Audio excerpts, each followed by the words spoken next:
او مشكله لست مطلقه، حبت راجل مطلق وهي معاها اولادها وهو معاه اولاده، وقرروا ان هم يتجوزوا. قبل الجواز بفتره قليله جدا قال لها انا موافق على كل شروطك ما عدا شرط واحد فقط لا غير. ايه هو الشرط يا معلم او يا استاذ؟ الشرط هو انه حضرتك عيالك ما يعيشوش معانا.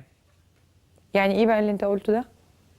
يعني انا عندي ولاد وانتي عندك بنات، وما يصحش ابدا ان الولاد تبقى عايشه مع البنات. لحد هنا هو راجل محترم وعنده حق. وانا طليقتي ما تنفعش خالص انه ولادي يرجعوا لها، لان انا طليقتي متزوجه من راجل تاني، وانا لا اسمح خالص ان انا ولادي يتربوا بعيد عني. طب المطلوب ان حضرتك تاخدي بناتك وتوديهم عند ابوهم، ويقدروا يجوا لنا في المناسبات وفي الصيف، وهنسافر في الصيف مع بعض والشتويه واجازه راس السنه واجازه نص السنه، وممكن يجوا لك يعني في المواسم والاعياد الرسميه. اتحطت ما بين خيارين، ما بين ضناها ولادها عيالها، وما بين الراجل اللي هي بتقول ان هي حبته وبقى لها معاه فتره في علاقه محترمه، لا ضايقها ولا زعلها ولا اهانها ولا حصل اي حاجه رضا من اللي انت بتقولي عليها. انا مش عارفه اعمل ايه. الحقيقه انه الست المطلقه اللي بيبقى عندها عيال بتبقى دائما وابدا ما بين نارين.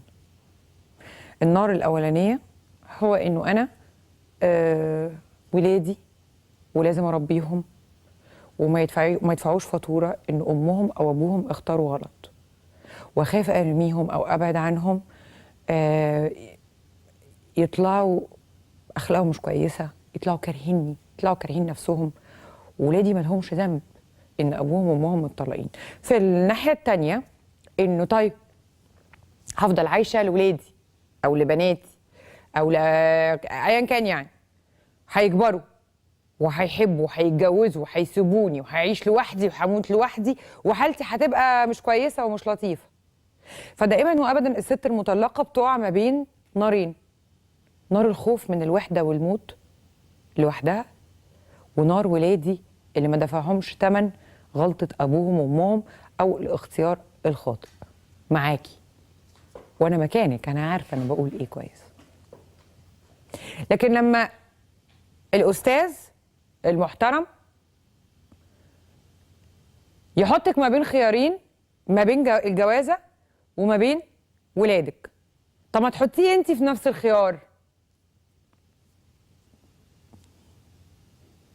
انا ولادي يفضلوا معايا، وانت ادي ولادك لمامتك، ادي ولادك لباباك، خلي طريقتك تتطلق وتقعد بالعيال. انا ابعد عن ضنايا ليه؟ ده الخيار الاول. الخيار الثاني هو انه الاستاذ عشان هو انت ما تبعديش عن ولادك، ان هو يجيب بيتين شقتين فوق بعض، فبالتالي حضرتك تقدري توازني، وانت اللي هتبقي متقطعه ما بينهم، ما بين ان انا بصحي ولادي وبفطرهم وبوديهم مدرسه وبيرجعوا بذاكر لهم وبقصقص لهم ضوافرهم وبشوف تمارينهم وبشوف حياتهم وعايشه معاهم، ما بين جوزي اللي بيروح الشغل، والناحيتين. صحيح انت هيبقى عليكي مجهود جبار، لكن هتبقي خسرتي ولادك ولا تبقي خسرتي جوزك.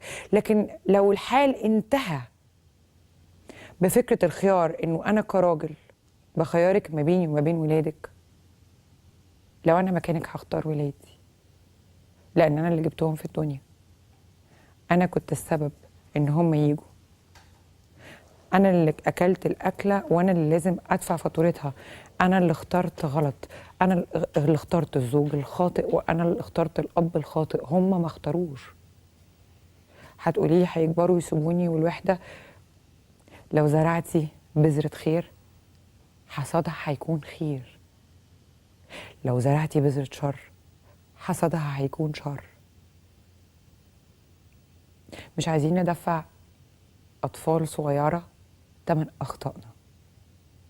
وإذا كان الراجل ده بيحبك هيحب اللي منك، إذا كان الراجل ده شريكي هيشتري اللي منك وهيقولك هجيب بيتين، هتصعبي عليه ولادك هيصعبوا عليه.